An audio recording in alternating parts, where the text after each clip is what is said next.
시청자 여러분 안녕하십니까? 대구 경북 소식 전해드립니다.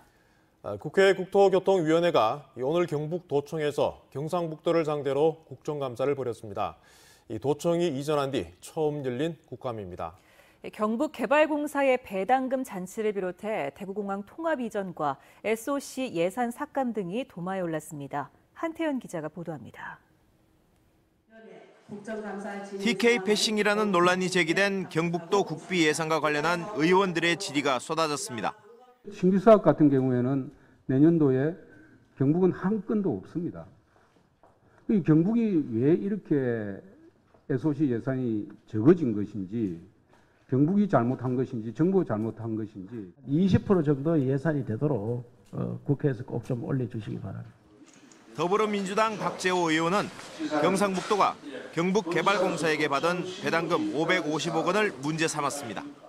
경북개발공사는 도청 신도시를 만들면서 이익을 남겼는데 개발 수익을 쫓기보다는 신도시 주거 안정을 위해 노력해야 한다고 주문했습니다.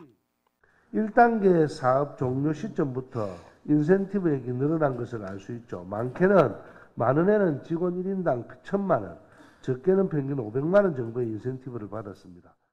더불어민주당 김정호 의원은 지지부진한 대구공항 통합 이전과 관련해 경상북도가 국방부에 자료를 요청하는 등 적극적인 자세를 보이라고 요구했습니다.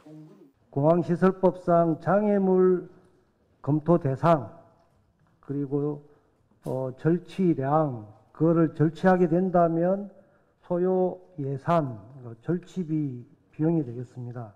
요거를 좀 자료 요청을 했는데 경북에서도 꼭 아셔야 될 것 같습니다.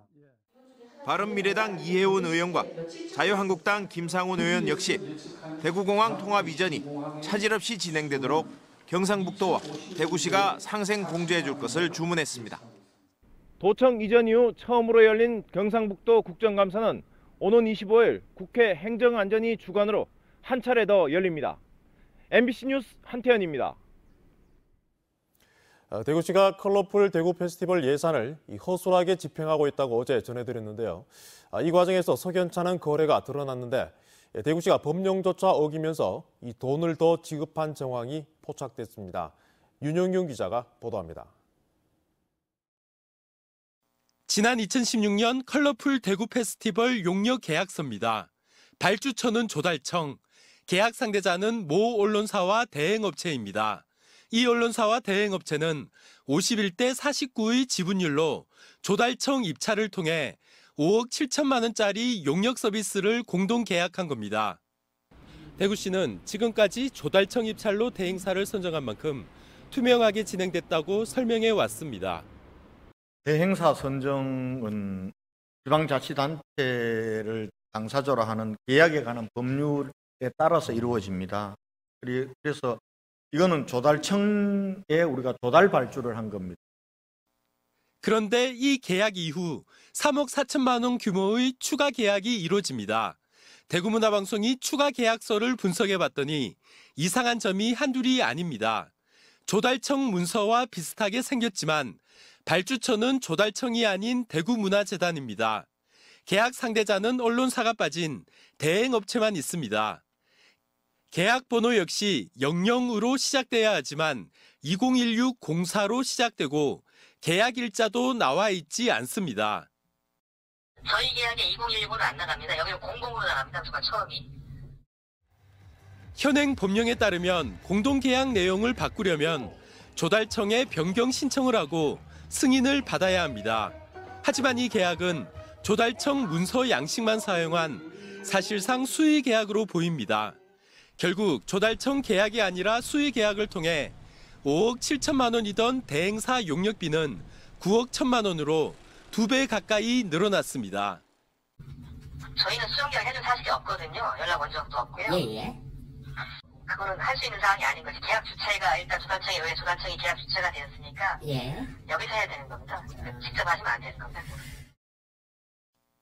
이렇게 추가 계약에 사용된 돈은 갑자기 어디서 나왔을까? 대구문화재단은 당시 대구의 기업체 17곳으로부터 3억 7천만 원을 기부받았습니다. 이 기부금 대부분인 3억 4천만 원이 추가 계약을 통해 대행업체에 간 겁니다. 대구문화재단은 2017년 컬러풀 대구 페스티벌 역시 조달청 입찰로 같은 두 회사와 8억 5천만 원에 계약했습니다. 하지만 축제 바로 하루 전날 조달청을 통하지 않고 3,900만 원을 늘리는 추가 계약을 하기까지 했습니다. MBC 뉴스 윤영균입니다. 2019학년도 대학 수학능력시험이 이제 30일 남았습니다. 불안감을 없애고 조바심을 내지 않으면 그동안 배운 내용을 충분히 정리할 수 있는 가장 중요한 시간입니다. 이상원 기자가 보도합니다. 수능날 당일날 컨디션이나 그 시간 배분 같은 게 문제에 따라 달라지니까 알 수 없는 부분이라 제일 불안합니다.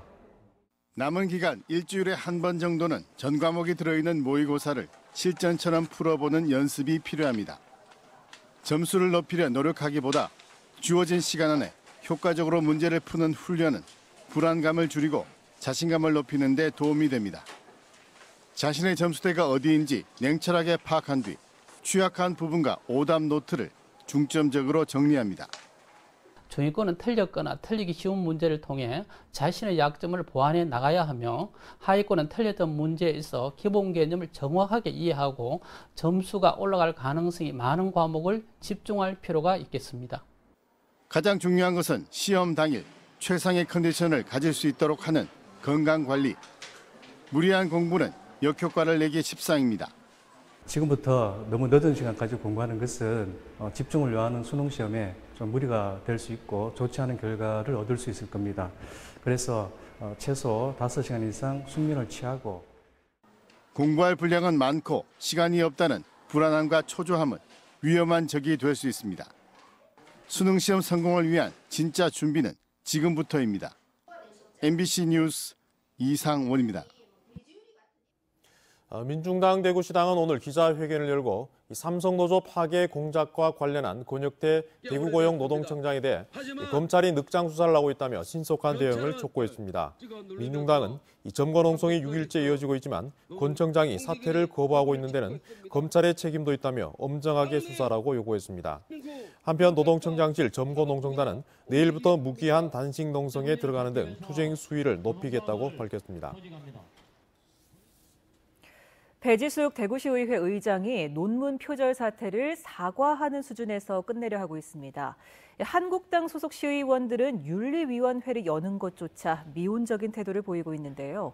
대구시를 감시하고 감독해야 할 시의회인 만큼 보다 높은 윤리의식이 필요하다는 게 시민단체의 생각입니다. 보도에 조재한 기자입니다. 배 의장은 경북대 연구윤리위원회로부터 석사학위 논문 표절 판정을 받은 지 11일 만에 임시회 본회의에서 공식 사과했습니다. 논문 작성 방법에 대한 이해가 부족하여 연구윤리 기준을 충실하게 지키지 못하여 물의를 일으킨 점 참으로 부끄럽게 생각합니다. 의장직 사퇴 요구는 앞으로 의정 활동에 충실하겠다고 말해 거부했습니다. 더불어민주당은 개인 사과일 뿐이라며 의회 차원의 조치를 강조했습니다. 대구시 의원들을 대표하는 의장은 대구시 의회의 건의와 대표성을 위해서라도 좀 더 사회적 책임과 말과 행동의 책임이 요구된다 이렇게 보여집니다. 지금까지 대구시 의원들의 많은 불법과 비위가 불거졌지만 윤리위원회는 윤리 강령 제정을 제외하고는 단 한 번도 열린 적이 없습니다. 시민사회에서는 의원들이 윤리적 문제를 아는 채 대구시 행정 감시를 제대로 할 수 있겠냐며 대책 마련을 촉구했습니다. 윤리위원회를 열어서 이 문제점이 어디서부터 시작이 됐는지 명확하게 조사를 해서 시민들 상대로 해가지고 다시는 재발을 하지 않도록 해야 되겠다는 명확한 어떤 제도적 장치를 만들어줘야 된다고 생각합니다.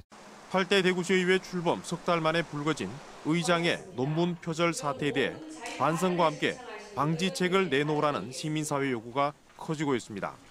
MBC 뉴스 조재한입니다. 낙동강 보 확대 개방을 촉구하는 목소리가 커지고 있습니다.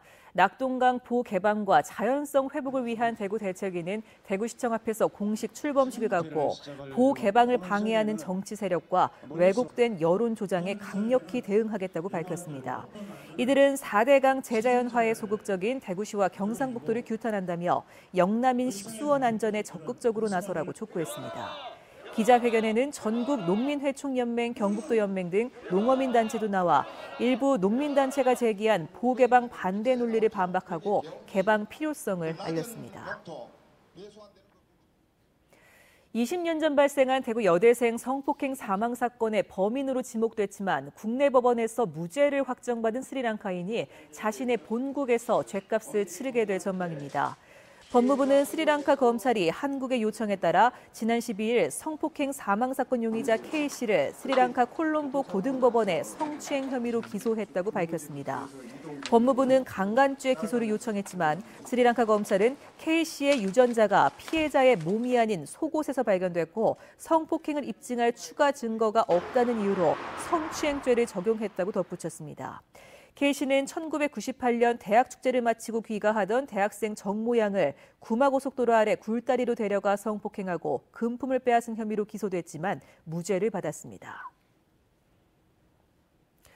청송군이 군이 의성 청송이 지역구인 김재원 의원의 명절 선물용 사과값 1,300여만 원을 대납한 사건을 검찰이 불기소 처분한 것과 관련해 민주당이 봐주기 수사 의혹을 집중 제기하고 나섰습니다. 더불어민주당 박주민 최고위원은 특산물 홍보로 판단해 불기소했다는 검찰 논리라면 영광 지역 정치인은 굴비를, 횡성 지역 정치인은 한우를 대납받아도 문제가 안 되는 것이냐고 비판했습니다. 앞서 행안위 국감에서도 경찰이 김재원 의원을 수사하려 했지만 검찰의 방해로 이뤄지지 않았다는 의혹이 제기되면서 여야 의원들이 충돌하기도 했습니다. 대구 달서구에 사는 한 50대가 집 140채를 보유해 대구에서 가장 많은 주택을 등록한 임대 사업자로 기록됐습니다. 국회 국토교통위원회 소속 김상훈 의원이 국토교통부로부터 받은 자료에 따르면 올해 7월 기준으로 대구 달서구에 사는 A씨가 140채를, 달서구에 사는 50대 B씨는 78채를, 동구에 사는 50대 C씨는 70채를 임대주택으로 등록했습니다.